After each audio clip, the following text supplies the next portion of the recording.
Sweating hands, I wiped them on my apron for the 100th time while glancing around the shiny kitchen of my soon-to-open diner. Everything needed to be flawless. I had invested my entire life, savings, heart, and soul into this place. My phone buzzed as I checked the walk-in fridge again. It was Sophia. I answered, clenching my gut. Sophia said, "Jessica, darling." Her sweet voice rang out from the speaker. "I have the most wonderful news." I got ready. "Which is, Sophia?" "I've sent an invitation to your opening night to all of my country club pals. Wouldn't that be amazing?" My mouth fell open. "Everyone, Sophia? Too many people there. Remember that we're trying to keep it small?" With a tinkling sound that made my teeth tense, she laughed. "Oh, what foolishness. More is always better. You ought to be giving me gratitude for bringing in business." I squeezed my nasal bridge. "Please, Sophia. Our guest list is quite exclusive. I'm unable to—" "Jessica!" Neil stormed into the kitchen, his voice boomy. "You are there. Mom called just now. Isn't it wonderful that her pals are visiting?" I was overcome with surprise when I fixed my gaze on my husband's face. "Neil, we discussed this. We decided on a modest entrance." His hand was waved off dismissively. "It'll be all right, honey, come on. Mom is an experienced worker." A familiar ache in my chest surfaced. "Set your mother's phone to speaker," I uttered in a firm tone. Neil nodded, appearing perplexed. "Sophia, we just can't fit all of your friends in," I responded, trying to maintain an even tone. "I appreciate your enthusiasm. The list of guests is finalized." "But these are very influential people, Jessica," Sophia gushed. "Consider the relationships you will establish." Neil added, "Yeah, honey, that could be great for business." I counted to 10 while I closed my eyes. Neil and Sophia were quiet and waiting when I opened them. "No," I firmly said. "I apologize, but no. This is the night I'm opening my restaurant. I won't let things fall apart at the last minute since I've planned every little thing." Sophia became icy in her voice. "I see. I guess I'll just have to break the bad news to everyone. It's truly a pity, considering everything we've done for you." The call ended. Neil's expression was a mix of disbelief and disappointment as he gaped at me. "How could you, Jessica? My mother was helping." I positioned my shoulders squarely. "Remember, Neil, this is our dream, mine as well. I don't need your help, but—" Jake, my main chef, popped his head in the open kitchen door. "Chef, there is an issue with the delivery of the fruit. Heirloom tomatoes are limited there." I nodded, closed my eyes, and inhaled deeply. "I'll be right there." I turned back to face Neil and replied, "We'll talk about this later. I have to manage a restaurant right now." I heard Neil murmur, "Mom's not going to like this," as I followed Jake outside. With my hand on the door frame, I stopped in the entryway. "Maybe it's time your mother realized she can't always get what she wants," I remarked without looking back. With me, the door closed, leaving Neil alone himself in the kitchen. My mind raced as I marched towards the cargo dock. This was the day that would make my life the happiest, the result of years of sacrifice and laborious effort. Rather, I had a sense of vulnerability as I attempted to strike a balance between my aspirations and the demands of my spouse's family. But I straightened my back as I went outside into the cool, crisp air.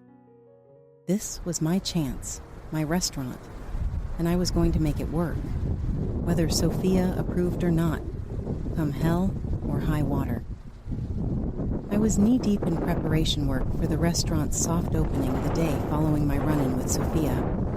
While I meticulously cut the vegetables, my thoughts drifted back to all the times I had gone above and beyond to satisfy my lavish in-laws. Neil looked sheepish as he sauntered in through the open kitchen door. "Hey, sweetheart, have a moment, please?" I put my knife down and used my apron to wipe my hands. "What is it, Neil?" He shuffled his feet, his eyes barely meeting mine. Oh, Mom called once again. She wants to make up for yesterday because she feels so bad about it. A suspicious eyebrow went up. Oh, how is she going to go about doing that? Neil's expression lightened. A pre-opening cocktail reception at her country club is being offered by her. Isn't that fantastic? My heart fell. Neil, we are unable to afford this. That's not a big deal. He cut off, dismissively waving his hand. Mom promises to take care of everything.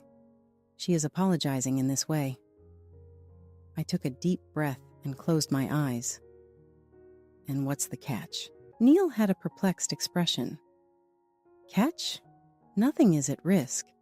It's simply taken care of by Mom. With a sour laugh, I laughed. Neil, your mother has never taken action without a reason. Do you recall our wedding? His forehead wrinkled. What about our event? She hung it over our heads for years after insisting on paying for it. She would always mention how much she spent on our beautiful day whenever she wanted something. Neil's expression darkened. Jessica, please, that is unfair. Mom is only attempting to assist. I resumed my preparation work, using more force than necessary when I struck the chopping board with my knife. Such as when she contributed to our home's down payment? Or how she assisted us when our car broke down by letting us use hers? What are you referring to? Neil raised his voice and inquired. I whirled around and glared at him with my knife. We wind up paying for your mother's assistance twofold every time she does. She made us pay her back with interest for the house. She requested that we drive her around for months in the automobile. Neil's complexion flushed. That is absurd. Mother would never... Open those eyes, Neil, I yelled, hitting the counter with my palm. Your mother is trying to control us, and you're too blind to see it. With the exception of the freezer's hum, the kitchen fell silent. Neil gaped at me as he stared. He murmured, I need some air, turned on his heel, and ran out of the kitchen. I attempted to calm my breathing and leaned against the counter, my hands trembling. My phone rang, and it was Sophia's SMS. I really hope you'll think twice about the cocktail party, Jessica, my dear. After everything that Jonathan and I have done for you and Neil, it would mean a great deal to us. I held the phone hard, white knuckles appearing on my fingers. I pressed the call button before I could stop myself twice. On the first ring, Sophia answered. Jessica, what a delight to hear from you. Sophia, I said, my tone detached. I appreciate the offer, but we won't be needing a cocktail party. But sweetheart, consider the exposure and the relationships, she mused. This celebration is necessary for you. Taking a deep breath, I prepared myself. Sophia, no. I want you to quit meddling in my personal affairs in life. The person on the other end of the line took a sharp gasp. I beg your excuse? You heard me, I said again, my voice growing louder. I'm over being tricked. I'm over the self-serving charity and guilt trips. You must either treat me equally moving forward or not at all. Sophia's tone became cold. I see. If that's the case, we might want to reevaluate our financial commitment to your small business. My heart felt icy. What investment? Oh, you were unaware, Neil. We have been assisting him with part of the initial expenses. However, if you're so keen to shove us aside... The call ended. With my phone in hand, I stood there, letting the ramifications of Sophia's comments sink in. Behind my back, Neil had been embezzling money from his parents. Lies and deceit served as the cornerstone of our restaurant dream. Looking around my haven, the kitchen, I saw that nothing was what it seemed. The smooth opening was only the beginning, I realized as it drew nearer. Entering our bedroom, I saw Neil comfortably curled up on the bed, idly browsing through his phone. I murmured, "We need to speak," in a voice that was shaking from barely controlled rage. Neil gasped as he looked up. "What's wrong?" Your mother just told me about the financial commitment you two made in the restaurant, I yelled. Care to explain? His countenance turned pallid. Jessica, I can explain. Save it, I interrupted him. How could you act in such a way behind my back? Neil, this was meant to be our dream, our eatery. With a hand sweeping through his hair, he sat up. I was left with no option. Our finances were very low, so Mom offered her assistance. I gave a sour laugh. And you didn't think to tell me? Your wife? Your partner? Neil shot a defiant look into his eyes. Well, something had to be done by someone. You were blind to the fact that we were drowning because you were engrossed in your tiny culinary fantasy. I felt his words smack me. My imaginary little chef? Do you believe that to be what this is? Jessica, come on, he mocked. During a recession, you're opening a fancy restaurant. It's not precisely a sensible business strategy. I was staring at this man and could hardly believe it was me. Neil, what happened to you? You once had faith in us, in me. He slumped his shoulders. Jessica, reality happened. Remember that I lost my job? Yes, I do remember, I answered in a harsh tone. You also mentioned that you would look for another one. How is your quest for a job going? Neil's complexion flushed. It's not really that easy. The market is currently difficult. Really? I made a challenge. Because I seem to remember you turning down 3 job offers in the past months. He averted his eyes from me. They weren't a suitable fit. No, I said, as I began to realize that they weren't as luxurious as your previous position. Neil, you're not seeking work. You're waiting for someone to provide you with the ideal role with abandon. Neil got to his feet, balling his fists. That is unfair. All along, I've been rooting for your dream. I chuckled without humor. Lying to me in order to support me? By secretly obtaining funds from your mother? He exclaimed, I did what I was required to do. Someone had to be practical. Practical? I fired back. Were you able to tell your wife a lie? To undo all that we have labored for? Neil's expression twisted. I was trying to help. No, I said in a calm yet assertive tone. Just like your mother, you were attempting to exert authority over me. I'm over being in charge, I guess. As I turned to walk away, Neil seized my arm. Jessica, please hold off. We are able to resolve this. I released his hold. Neil, there's nothing to solve. You choose what to do. I'm doing mine right now. What's that supposed to mean? Called Neil after me as I left the bedroom. I stopped at the door without looking back. Neil, it implies I'm through. With everything. With your lies, with your mother's deceit. With or without you, I'm going to turn my restaurant into a success. I tried to recover my breath by leaning against the wall and slamming the door behind me, my heart racing. My phone rang and it was Jake, my main cook, texting me. We've got an issue, chef. Just now the health inspector paid us an unexpected visit. He wants to see you right away. I fought back tears of frustration as I closed my eyes. This would undoubtedly occur presently. I inhaled deeply, straightened my back, and made my way to the door. I had a dream to guard and a restaurant to defend. My thoughts were racing as I drove to the restaurant. How could things have collapsed so swiftly? It felt like a faraway memory. The man I married, the one who had won me over with his charm and ambition. There was a stranger in his place, happy to ride my coattails and use his mother's money. As I entered the parking lot, I prepared myself for the struggle that lay ahead. I saw my reflection in the window as I made my way to the door. I appeared determined in spite of everything. I said to myself in a whisper, "You can do this, Jessica. It's time to take control of your own story." I then pushed open the door, prepared to take on any obstacles that were in my way. My rules, my restaurant. And nobody was going to get in my way. Not even a surprise health inspection. Not Neil. Not Sophia. Like a storm approaching, the day of the restaurant's debut loomed large before me.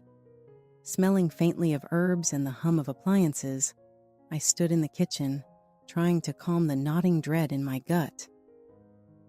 The sound of Chef Jake's voice interrupted my dream. "The last delivery of wine has just arrived. Where would you like it?" I forced myself to return to the present with a blink. "Let's go check it." I couldn't get rid of the sense of impending disaster as we made our way to the storage area. I could still hear Sophia's threat regarding her investment, and Neil's betrayal hurt like a fresh cut. My phone beeped as we were halfway through inventory. On the screen, Sophia's name flickered. After hesitating, I responded. Sophia spoke in a sweet voice. "Jessica, darling," as she radiated through the speaker. "I hope our brief conversation has been reconsidered. After all, the opening is tomorrow." I clenched my hold on the phone. "Sophia, I've told you." Now. She cut herself off. "Let's not rush things. I would be so sad if something went wrong on your special night. You are aware of how erratic these things may be." A shiver went through my body. "What are you saying?" "Oh, nothing, sweetheart," Sophia said. "Just that it would be unfortunate if, for example, the health inspector discovered any anomalies, or if there were unexpected problems with your liquor license." My heart felt icy. "Wouldn't I?" Sophia laughed as cold as ice. "Be very careful, Jessica. More than you realize, you need us." The call ended. I became motionless as the realization of her danger dawned on me. Chef Jake's worried tone brought me back to the present. "What's up?" he inquired. I faked a laugh. "Nothing. Now let's wrap things up." But my mind was racing as we worked. Was Sophia really going to ruin the opening? Would she really go that far? And how could I stop her if that's what she did? A few hours later, I was by myself in the dining area with the carefully arranged tables and the calming ambient lighting. My ambition had come true after years of sacrifice and extreme labor. And now, on the eve of realizing it, it all seemed to be sliding away from me. When the doorbell rang, I looked up to see Neil enter. His expression was one of guilt and worry. He began, "Jessica, we need to talk." I let out a sigh and felt all 38 of my years at once. "Neil, about what? Your falsehoods? The threats from your mother?" He winced. "Mom, she means well, but I know I messed up. She merely wants to help." I gave a sour laugh. "Help by threatening to ruin the introduction. A little assistance." Neil's eyes got bigger. "What? She declined to—" "Neil, wake up!" I yelled. "Your mother is attempting to control us, to own us, and you're supporting her." Gazing lost, he ran a hand through his hair. "What do you need me to do?" I looked at him, truly looked at him, and for the first time I saw a scared boy still clinging to his mother's apron strings instead of the self-assured guy I'd fallen in love with. "Neil, I want you to make a choice," I muttered. "Either her or me. Either our lives or hers. Because I am no longer able to do this. I refuse to." Neil's expression twisted. "Jessica, please don't make me pick." "That's the problem, isn't it?" I said, scarcely raising my voice above a whisper. "You already have." I averted my gaze because I could take no more of him. "I think you should go, Neil," I said again, a stern tone in my voice. I exclaimed sharply, "Jonathan," into the phone as it connected. "It's Jessica. We must discuss your wife." A peculiar feeling of serenity enveloped me as I hung up. Not only was my restaurant opening tomorrow, but it also marked the start of my freedom. No matter what, I was determined to finish it. There was a noticeable sense of unease in the air on the night of the restaurant launch. Standing in the kitchen, I observed my staff members as they hurriedly got ready for the influx of guests. My hands trembled a little as I straightened my chef's coat despite my resolution. "Chef Jake," I exclaimed, "Sophia has arrived with her friends. They are requesting to be seated right away." I nodded, closed my eyes, and inhaled deeply. I'll handle it. Upon entering the dining room, I saw Sophia, beautiful in an extravagant gown, encircled by a group of women who were equally overdressed. Neil hung tensely by her side, appearing disoriented in his baggy outfit. Sophia's voice boomed out, sickeningly sweet. "Jessica, darling, we're just starving. I'm hoping you've got something really amazing in store for us." I forced a smile to appear. "Sophia, this way, please." I could feel my other guests' gaze on us as I escorted them to their table. This was hardly the opening night I had imagined. Sophia took a seat and waved her hand dismissively. "We'll have the chef's taster menu, of course, and make sure the wine is flowing smoothly." "I'll be delivering your first course soon," I said, attempting to remain calm. Sophia took hold of my wrist as I turned to walk away. "I just went ahead and invited a couple more people, Jessica. I really hope that won't be an issue." My phony smile failed. "How many more, Sophia?" With an airy laugh, she laughed. "Oh, only about 12. They are supposed to be here at any moment." I could feel my face's blood disappear. We were already full to capacity. We couldn't possibly have any more guests, much less serve them for free. "Sophia, we need to talk," I remarked in a hushed, menacing manner. I took her to a private area of the eatery, out of sight and hearing. "This is it now," I growled. "I won't have you ruining my opening night with your tricks." Sophia's eyes flickered menacingly. "Take caution, Jessica. You're not aware of my abilities." I shot back. "Oh, I think I do. You're not aware of this, though. I have copies of every financial document. Not a shred of your money is left anywhere, despite every pound going into this establishment." Sophia's expression twisted with anger. "You ungrateful little—" "Save it," I interrupted her. "This is what's going to happen. Just like everyone else, you and your pals will pay for your meals. And after tonight, you'll either keep out of my life and business, or I'll make sure everyone is aware of the true nature of you." Sophia stood for a while, enraged. Abruptly, she lifted her hand and gave me a forceful slap across my face. The eatery grew quiet. I could sense the tension, sharp enough to cut, and that everyone was watching us. With a burning sensation on my cheek and an unwavering resolve, I slowly turned around to face Sophia. "Go," I commanded in a quiet yet authoritative voice. "Every one of you, including your pals. Now leave my restaurant." As Sophia was about to object, Neil moved to stand next her and put his hand on her arm. "Mom, I think it's time we leave." Neil glanced at me as they turned to leave. Our shared stare said so much. The restaurant was no longer the only factor in this. Everything is done now. And the truth of Neil's dishonesty weighed heavy on me. I collapsed into a chair with a whirlwind of emotions inside of me. The restaurant surrounding me felt like a trap closing in, whereas it had once been a ray of hope and aspiration. We had both been duped by Sophia's deceit, and I had failed to recognize Neil's dishonesty. I turned to my astounded crew and visitors after they had left. I took a deep breath, stood up straight, and said, "I'm sorry for disturbing you. Enjoy your evening. We'll cover the cost of the next round of drinks." I fled to the kitchen, my mind racing, while the gentle hum of talk began again. Although the battle was won by me, it was far from over. With the knowledge that nothing would ever be the same again, I picked up my knife and went back to my station. I was stunned by Sophia's abrupt departure, but I was pressed for time to come to terms with it. The restaurant was running smoothly, and I needed to concentrate on the kitchen. My thoughts raced over the possible consequences of what had just transpired as I plated dish after dish. After several hours, when the final visitor gradually left, I at last gave myself permission to exhale. The opening night had gone well, despite Sophia's best attempts to ruin it. But I knew that this wasn't the end. My phone buzzed, and it was Neil's text. We need to talk, as if on timing. I'm heading over.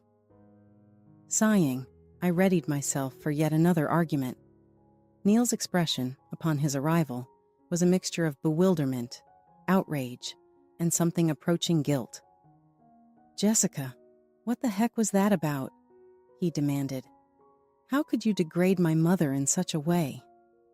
I chuckled sourly. "Neil, make her look bad? She attempted to ruin our first night.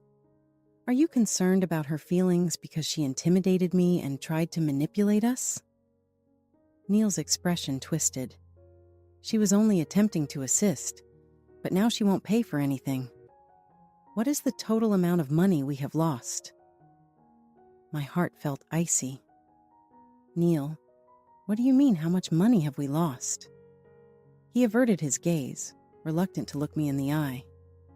"Mom's been paying for a lot of our bills, more than what I gave." The space felt like it was spinning. "Neil, how much more?" I asked. "Nearly everything," he exclaimed. "Everything from the equipment to the renovations to the first month's rent. We owe money. Jessica, up to our eyeballs. She's threatening to call it all now, too." I felt like I'd been punched in the gut. Everything I'd worked for, everything I'd sacrificed, it was all built on a lie. "Get out," I whispered. Neil looked stunned. "What?" "Get out," I screamed, my voice raw with emotion. As the door slammed behind him, I collapsed onto a chair, my mind reeling. How had I let things get this far? How had I been so blind? With shaking hands, I pulled out my phone and dialed Jonathan's number. I didn't care that it was late. Now was the time for this to finish. In response, a sleepy Jonathan said, "What's wrong, Jessica?" My voice was shaking from barely controlled fury. "Sophia is putting all of this at risk. Jonathan, I need your assistance.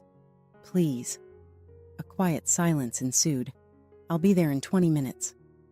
As promised, Jonathan showed up to the restaurant looking bedraggled but awake. I hurriedly told him everything, including the debt we were drowning in and Sophia's threats and deceit. Jonathan listened in silence, the expression on his face getting gloomier by the minute. He sighed deeply and wearily when I was done. He said, "Jessica, I'm so sorry. I didn't realize things had become so awful. Sophia has always been cunning, but this is beyond unacceptable." "What actions are available for us to take?" I asked, wishing I didn't seem so desperate. Jonathan's resolve hardened his eyes. "Let me take care of it. Sophia and the money will be in my hands. You concentrate on keeping this place operational." "Why are you helping me?" I asked as he turned to go. With a melancholic grin, he hesitated at the entrance. "Because someone needs to step up to her, and because you remind me of myself many years ago, before I let Sophia take hold of everything." Jonathan departed, leaving me to sit by myself in the dimly lit cafe, surrounded by the ruins of my dream. I didn't know if the things I'd fought so hard for would hold together through the night. However, as I took in the spotlessly clean kitchen and the expertly arranged tables, a feeling of resolve began to grow within me. I'd be damned if I allowed Sophia or anybody else to take away my restaurant. This was my dream. I got up and went to get my phone, full of renewed resolve. Time to use fire to put out fire with fire. Sophia was going to have a war if that was what she wanted. I was nervous, but determined as ever when I showed up early at the restaurant the following morning. Just as I opened the door, I saw a modern black automobile arrive. With a firm yet somber expression, Jonathan emerged. "Jessica," he said in a hushed voice, "we must speak inside." Jonathan outlined the unpleasant facts of our predicament. Although Sophia's access to our accounts has been frozen, the harm has already been done. Not just for your restaurant, but for years she has been embezzling money. My heart fell. "How severe is it?" Jonathan looked directly into my eyes, sorrow and rage mixed together. It's bad enough that our lawyer has been consulted, but I have that struggle ahead of me. We must prioritize rescuing your restaurant right now." The door sprang open at that moment. With her face twisted in fury, Sophia barged in, leaving Neil trailing behind her as if she were a lost puppy. She yelled, "How dare you?" at Jonathan, and interrupted me like a regular criminal. Jonathan stood up, sounding distant. "Sophia, you are exactly what I call a criminal, and it ends right now." Sophia's gaze flitted from Jonathan to me as she began to realize. She snarled at me, You made my husband dislike me." I refused to back down. "No, you accomplished that on your own." Neil moved forward, his expression pale. "Mom, what's the deal?" "What are they talking about?" Sophia lost her temper. "Darling, it's nothing. Simply a miscommunication." Jonathan cut her off abruptly. "Neil, your mother has spent years embezzling money. All of the money she said she invested in this restaurant was pilfered." Neil's expression twisted. "Is this true, Mom?" Jonathan produced a stack of documents as Sophia's denial was on her lips. "Everything is here, Neil. Every deal, every falsehood." Neil lowered his shoulders, taking in the facts. With beseeching eyes, he turned to face me. "Jessica, I assure you I was unaware. You must have faith in me." I was tempted to believe him, but his disloyalty was too great. "Neil, even if that's accurate, you still told me lies about the money and your job. How am I ever going to trust you again?" Seeing her world fall apart, Sophia tried one last desperate thing. "Jessica, sweetheart, I'm sure we can resolve this for the benefit of Neil and the family." I gave a sour laugh. "Is this what you refer to as a family?" "Not at all, Sophia. This concludes now." With my heart pounding but my mind made up, I turned to face Neil.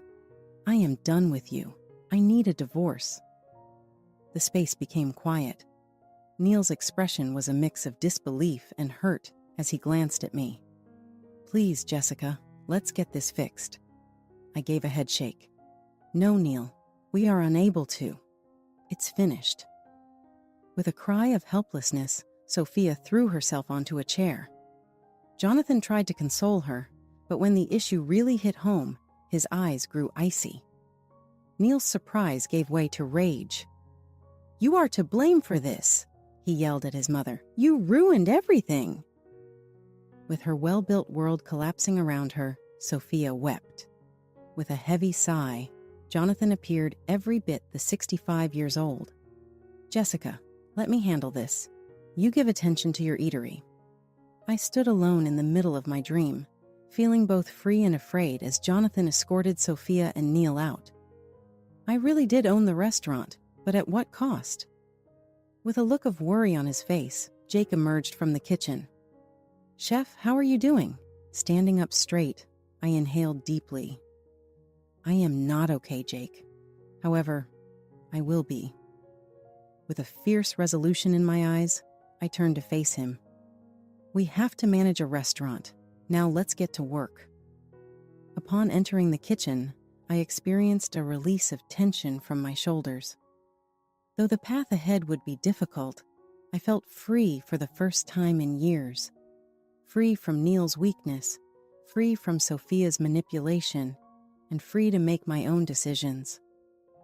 There were meals to make, employees to supervise, and a reputation to establish, all before the lunch rush arrived.